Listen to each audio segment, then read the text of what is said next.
Missed title opportunity for VC 404, Intelligent Musician Not Found. Well, you know what? Considering it's 405 and musicians are wrong all the time anyway, let's just call it episode 405, Intelligent Musician Not Found. Kind of just like every single other episode I do.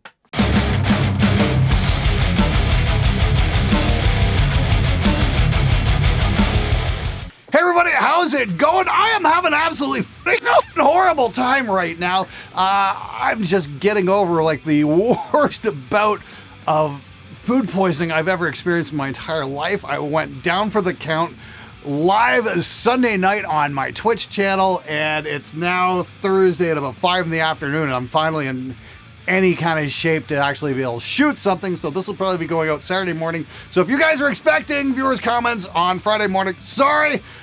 Nature had other ideas, and those ideas were me either in bed or glued to the toilet. Not fun, I tell you, not fun in the slightest, and I still feel like absolute ass. That being said, I've broken my sugar-free diet just to get my strength up. I'm drinking Schweppes just because the ginger's good for the stomach, and the sugar's just good to get my energy up because I've eaten next to nothing over the last 4 days. Yeah, I know, first time for everything. All right, anyway, the show's about you, not about me or my fucking horrible condition right now. So let's get to your comments and questions right now. I wouldn't be caught dead with any laptop on stage. The weight is not the issue, lol. Coolness is a part of the issue, but so is thievery. My $700 laptop isn't going on the same stage as my $400 Epiphones and $200 pedal door. I don't trust audiences, staff, or other musicians unless I know them. It's too damn easy to walk away with a computer. Hey, Black Ramp, you know, I gotta ask. I think you're making a bit of an assumption there, man. You're making the assumption that people are actually gonna show up to your gig. Seriously, though, I understand what you mean about, you know, people walking away with gear. That's no fun. But I mean, like, guys walk on stage with $2,000 amps all the time. I've seen stuff go missing off stage. Expensive guitars, expensive amps, expensive pedal boards, all that shit. It doesn't matter if it's a laptop or it's a pedal or anything else. If you're bringing your stuff to a gig, you better keep your fucking eye on it. I've seen so many musicians make the mistake of trusting the people around them that they'll look after things for them. I've seen guys get punished for that sort of thing too. I remember an incident once, maybe about 20 years ago, where I was working with one band, and they had some of their buddies in the studio at the same time, and the one guitar player left his Les Paul at the gig, and he assumed his bandmates were going to bring it home for him. They never did. Meanwhile, one of the guys in the other band grabbed it and sat there for the entire day in the studio watching his friend call all his buddies up. Did you grab my Les Paul? Did you grab my Les Paul? All the while just sitting there. Yeah, he had grabbed it. He knew where it was the whole time. He just wanted to watch the guy suffer. So even if your friends are looking out for you and grab your stuff, they're still going to make you pay for it, that's for sure. So it doesn't matter if it's a laptop or expensive gear, just keep your eye on it. That's the best advice I can give you. Dude, thank you for saving me thousands. I'm investing in used speakers and mics instead of amps, tubes, pickups, and other snake oil. Well, that's the whole point. You know, if you really want to make changes to your sound, go with the things that actually make real significant and major changes to your sounds and not micro shifts to your sounds. Yes, pickups will make a slight change to your tone. Nobody's said otherwise. I know there's some people out there who've wanted to accuse me of saying that pickups don't make any change, and well, that's absolute bullshit. I said nothing of the sort. What I did say is that pickups make a small change, and I'm not certain if it's worth the expense. Whereas speakers are usually inexpensive to the point where you can get a new one for $100 to $200, and that's going to have a major impact on your overall guitar sound. Cool thing is there's so many different brands of speakers out there, you can really mix and match and find your own unique combination. I think that's something that still really needs to be explored. So good luck, dude. I thought I'd take a leaf out of your book. I recently did a heavy rock recording using a very expensive hand-built guitar using the best woods and the best of pickups and through a great amp. I later decided to do another take using a $130 Harley Benton travel guitar, which plays like absolute dog, partly because I butchered it trying to scalp the frets myself. And I didn't scalp the frets, but the fingerboard, dumbass. Thus, fucking up the frets completely. Played through a $99 plugin. Anyhow, cut to a long story short, I can't hear any real differences in the final mix. Okay, I get that a nice guitar can definitely make you play better, but it doesn't necessarily sound any better. Fuck it. Give me a guitar that feels nice and plays, stays in tune, and you can make it out of chipboard for all I care. Well, you didn't tell me what you had your live amp going into. If you had it going into, say, like an IR plugin, and you had your amp sim plugin going into the same IR, that would make a lot of sense that they wouldn't sound very different because the IR, in this case, which is the virtual speaker, is controlling what most of your tone's going to be.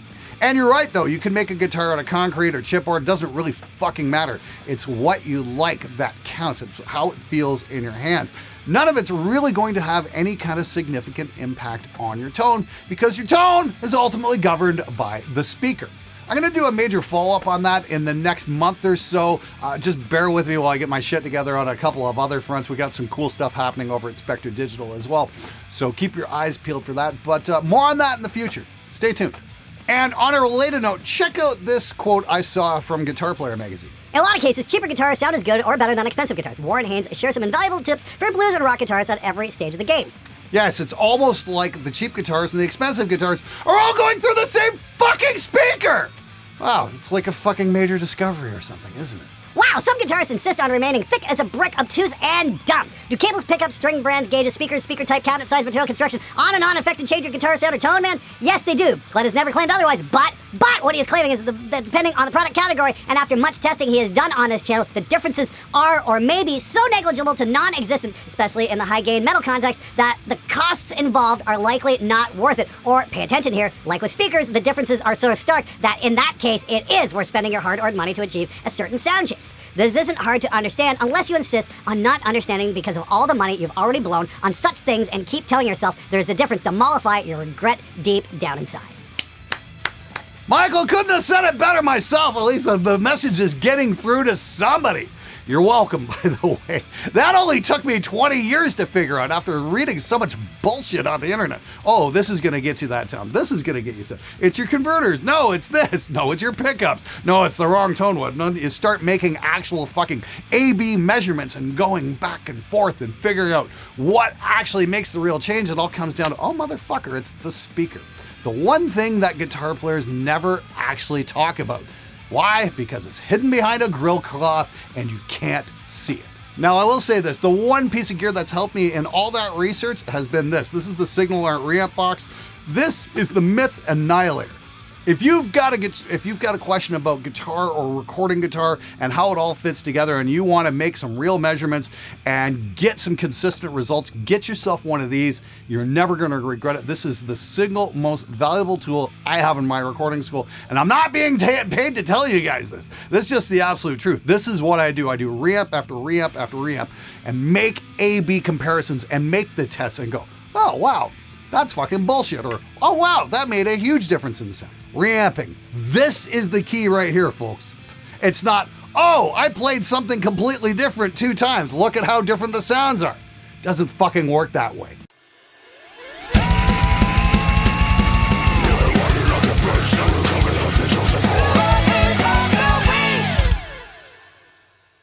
Take music production back from the damn computers. Hey, Matt, have you heard of this place called Planet Earth? Maybe you should try spending some time on it sometime. In case you didn't get the fucking memo, computer recording is not going anywhere, and that's not going to change anytime soon. If you want to do analog recording, that's wonderful. However, I doubt you have the budget required to pull off analog recording. Do you even know how much 15 minutes of 2-inch tape would cost? It's well into the hundreds of dollars. These days, I remember even college, it was like $350, and that was back in 1989. Damn, I'm old. These days, what's it gotta be, $500-600 for a reel? Something like that? And that's just for 15 minutes. And then you've got to buy the mix-down tape as well. Not to mention rent the studio that's going to need a board big enough to mix what you want to do on it. And that's going to be tremendously expensive with the power supply that board needs, because those aren't cheap either. Not to mention a lot of boards don't have onboard dynamics. You might get 1 or 2 channels, but that's going to be it. And if you want more, guess what? You need to rent that shit, and that's going to add to your budget even that much more. How much have you budgeted for your recording there, Matt? I'm genuinely curious. Do you think you can pull it off? I want to know. I'm sure the rest of us do as well. Please leave a comment below and fucking enlighten us. How much money is that actually going to fucking cost? Lowrance is an Australian-made speaker. They just released a 75-watt Alnico, which is getting 10 to 10 reviews. They also make a ceramic greenback style speaker. Hey, Rich, thanks so much for the suggestion. You know what? I'm always down for new speaker brand suggestions. I didn't even know they made speakers in Australia. I know they make great microphones. I've been a big fan of Rode ever since I started Spectre Sound back in like 1996, something like that. I've still got my original pair of NT1s. One of them still works. The second one we blew up in the first Woods of Replay record. But you know, Australian-made speakers. That sounds really fucking cool. That's something I want to investigate. So thanks so much for that. I'm going to add that into the list of speaker brands I'm going to check out. I've got this huge list of speakers I want to show off on the show because I think it's this whole undiscovered realm of guitar tone that I think most guys are just completely fucking ignoring because they all just are terrified of putting anything in their speakers other than a vintage 30. And I think that's fucking pathetic. You should definitely try BGT Speakers. It's a little company in Sao Paulo and was the first in Brazil that used hemp cones. The model was called White Stripe, is known for sounding just like a creamback. The newest model, In Flames, released less than a year ago, uses a Schlesian G12 T75 code. However, it sounds more like a good V30. I have both 8 ohms V30s and BGT In Flames, and I still don't know which one I love the most. For metal, they're my two favorite speakers in the world right now. I prefer BGT speakers since it costs almost half the price of the V30 plus international shipping and import taxes. On another brand, you also mentioned Scumbacks, which I discovered very recently as they have a clone of the pre-roll-it greenback. Well, not exactly a clone since even Schlesians themselves don't know the original recipe, which was literally burnt with the factory. But for the comparisons I've heard, I think they nailed the sound better than any other who tried. And those old greenbacks rock as hell. Brian, once again, thanks for the invaluable information, my friend. I really do appreciate that. You talk about old greenbacks. I've got that old pair of 77 blackbacks that are just, they sound like God. They're so fucking good. They're post roll-up, but they've got that, late 70s, early 80s classic metal thing going on. Like they just nail Van Halen sound like you wouldn't fucking believe. Single 57, a little bit of reverb on one side, boom, there's Van Halen one tone, without a fucking doubt.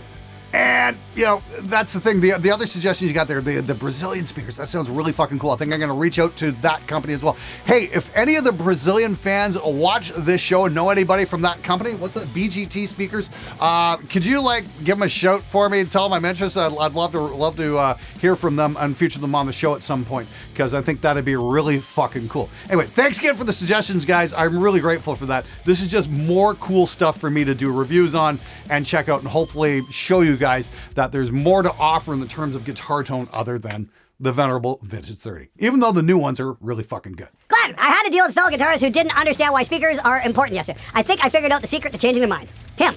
Why does my speakers matter so much to you? Me. You go on and on about how good your earbuds are. Earbuds are just mini speakers. If it matters so much for listening to music, why wouldn't it be important to making it?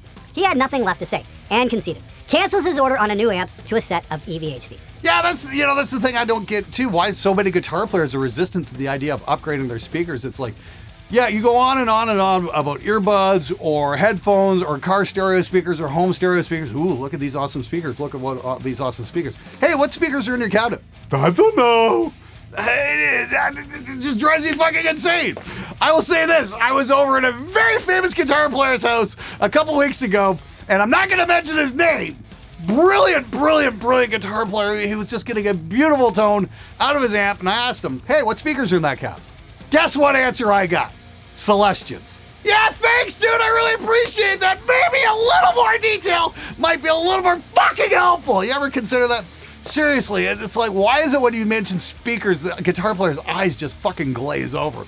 It's like instant idiot. Just ask a question about speakers. Not saying this guy was an idiot. Far from it. I've got a lot of respect for the dude. It just made me laugh that even somebody at that level just gets mystified when you start asking specifics about speakers. Hell, I even sat down at NAMM with the assistant engineer on the Clayman album and asked him, dude, what speakers were in that cabinet on the Clayman record? And again, I got, fuck, it's like pulling teeth. I fucking swear. We're on a fucking treasure hunt for tone, and nobody knows what we're looking for because nobody can remember how to read a goddamn map. Speaking of the Hondo, are you sure it's a Hondo? I did some research, and it seems what you're looking for is an Aria Pro 2XX Deluxe. You know what? I will concede this. It's been ages since I've seen that guitar. I think the last time I saw that guitar was like 1984 or 85 or something like that. So you very well might be right. I mean, I remember seeing one in a guitar shop here in Windsor, and then I remember seeing an ad in a Hit Parader magazine, and that was about it. But I distinctly remember the lightning pattern on this thing was done with orange and not black. I checked out what you're looking at. It was much easier to find some images of that. The Aria Pro 2 Deluxe XX, and it does have that lightning bolt, and it's a white flying V. So you know what? That might be the guitar. I'm wondering if Hondo made a copy of it and just changed it to an orange lightning bolt. That might be the case too. Again, I haven't been able to find any specific pictures of the Hondo that I'm looking for, but I have found some Hondo flying Vs, and they do look awfully similar to the Aria Pros. So it might be the case of Hondo ripping Aria Pro off. I don't know. Again, it was ages ago. But I might go looking up one of those Aria Pros. That might be a lot of fun. Turns out Ingve played one for a while. Interesting stuff. The hunt goes on, that's for sure. 70k tons of metal, so it's more like 70k tons of sausage fest. Oh, I'm so sorry you weren't able to go. There were plenty of women on that boat. There was no question about that. It was an awful lot of fun. Sorry you're old, bitter, and from Ireland, and you don't understand what having a good time is all about. Oh well, I'll tell you about it next year when I go again. What? I'll just go listen to that one guy who said the opposite without using valid evidence. Because who needs valid evidence, right?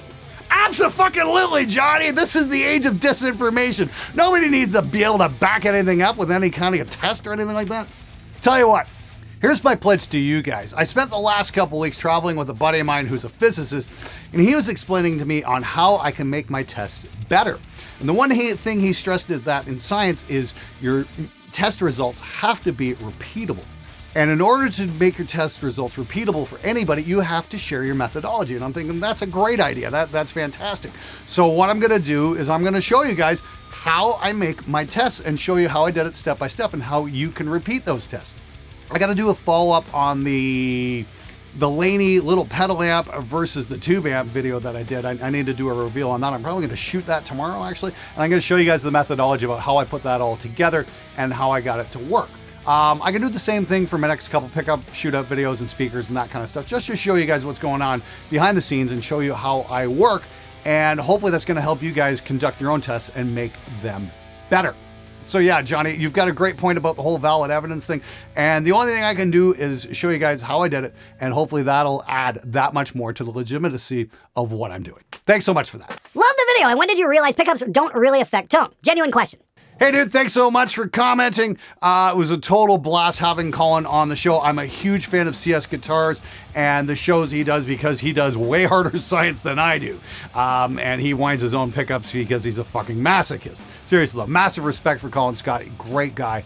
Always a pleasure having him on the show. And if you guys want to see him on the show some more, just leave a comment below. I'll be sure to forward those on. And if you haven't checked out the CS Guitars channel, I'll put a link to his channel in the description as well, because you know what, he could always use more subscribers, and I'm more than happy to send some of you guys over to him because he's got some great stuff to offer as well.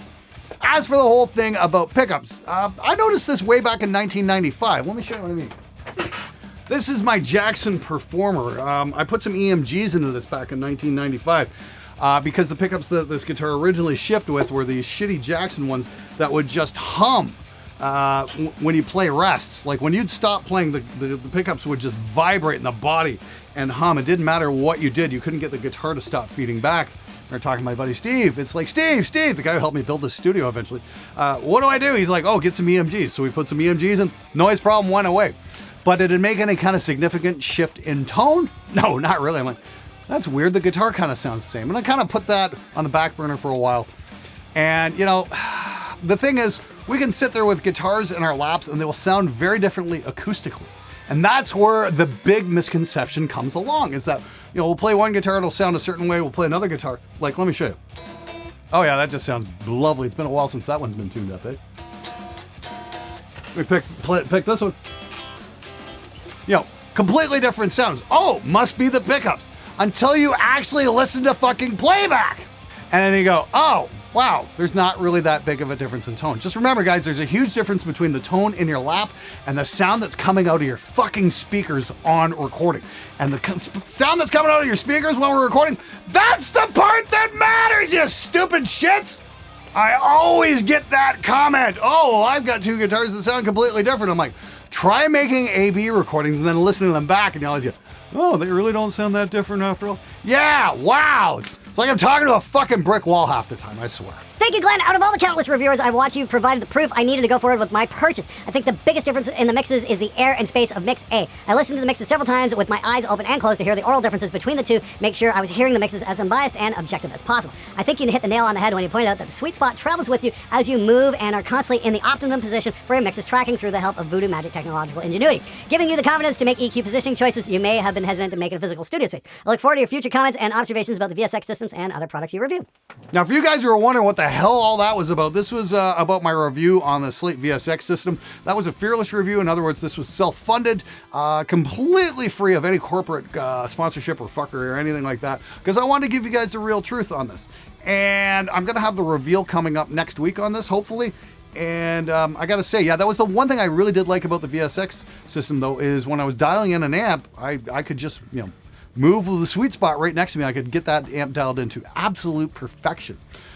Whether or not that was an advantage to mixing with the monitors remains to be seen, though, because I need to do the reveal video on that, because only my editor knows which mix was which. I don't even know which mix was which at this point, so it's genuinely curious to see what happens. I was pretty surprised, though, that there wasn't a huge difference between the two regardless. So these, I think, could be a viable solution just from the get-go like this. Whether or not one's superior than the other, probably, but you can still get some pretty damn good results. And if you don't have a good room and you don't have thousands and thousands of dollars to spend on great monitors, yeah, these might just be the ticket. Ultimately, that's going to be up to you, though, but I'm so far, I'm pretty impressed with these. Next, you're going to tell me that the knobs marked tone on my guitar does something as well, right? Afraid to say it, dude. Some truths are just ugly. All right, everybody, that's it for this episode. Thanks for watching, subscribing, all that good stuff. Now, if you haven't hit the subscribe button, please do, because I need your help to grow this channel. So yeah, hit the fucking subscribe button. It doesn't take that much effort. Anyway, hope you enjoyed the show. And if you don't like my opinion, go fuck yourself.